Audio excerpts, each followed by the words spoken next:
في سؤال تقريبا مبعوث من واحد من أحبائنا الإخوة المسلمين، بيقول: لماذا ذكرت 4 إمبراطوريات ولم تذكر الإسلام؟ أولا، كلمة إمبراطورية يعني تسيطر على العالم كله، ولا يوجد إلا 4 إمبراطوريات سيطرت على العالم كله. الإمبراطورية الأولى اللي هي بابل وأشور، نبوخذ نصر، العراق وسوريا، دي سيطرت على العالم كله.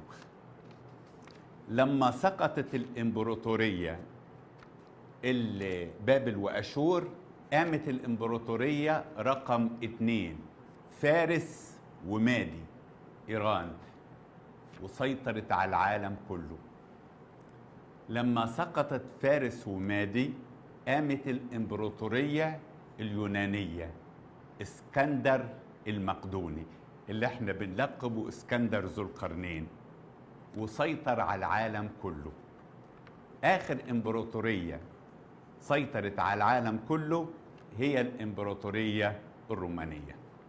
لكن لا يوجد إمبراطورية سيطرت على العالم كله. يعني مثلا مصر الفرعونية أعظم دولة في العالم، لكن لم تسيطر على العالم. يعني إيه؟ يعني ما استعمرتش ولا بلد من البلاد. مصر كانت عصا تأديب للي يغلط، لذلك كانوا يسموها رهب الشعوب. لما نيجي نقول هل نابليون عمل إمبراطورية؟ طبعا لا، لأن نابليون ما سيطرش على العالم. حتى إنجلترا اللي بيقول لك لا تغرب الشمس على أرضها لم تسيطر إلا على تلتين العالم. الإسلام سيطر على نص العالم في أيام الخلافات، فلا نستطيع أن نسمي إمبراطورية إلا إذا كانت سيطرت على العالم كله. الكتاب المقدس في العهد القديم في سفر دانيال فبيقول إن نبوخذ نصر في الإصحاح الثاني حلم إنه شاف تمثال راسه ذهب اللي هي الإمبراطورية بتاعته، الكتاب فضة اللي هي مادي وفارس، البطن نحاس اللي هي اليونان، الرجلين حديد اللي هي الإمبراطورية الرومانية. بس الإمبراطورية الرومانية ما كانتش روما، كانت أوروبا كلها اسمها الإمبراطورية الرومانية.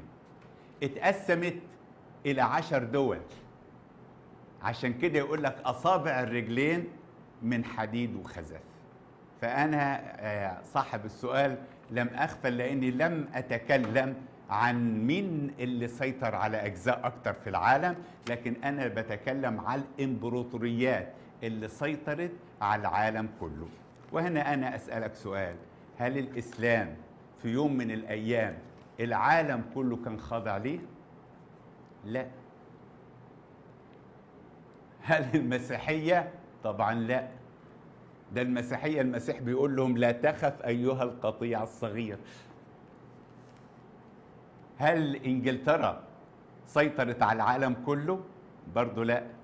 هل مصر الفرعونية أقوى دولة في العالم سيطرت على العالم كله؟ لا. مين اللي سيطر على العالم كله؟ 4 إمبراطوريات فقط: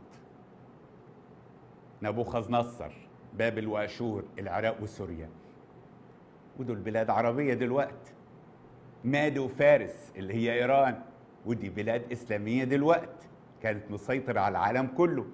اليونان اللي هي سيطرت على العالم كله، وديك شايف اليونان حجمها بقى إيه دلوقتي.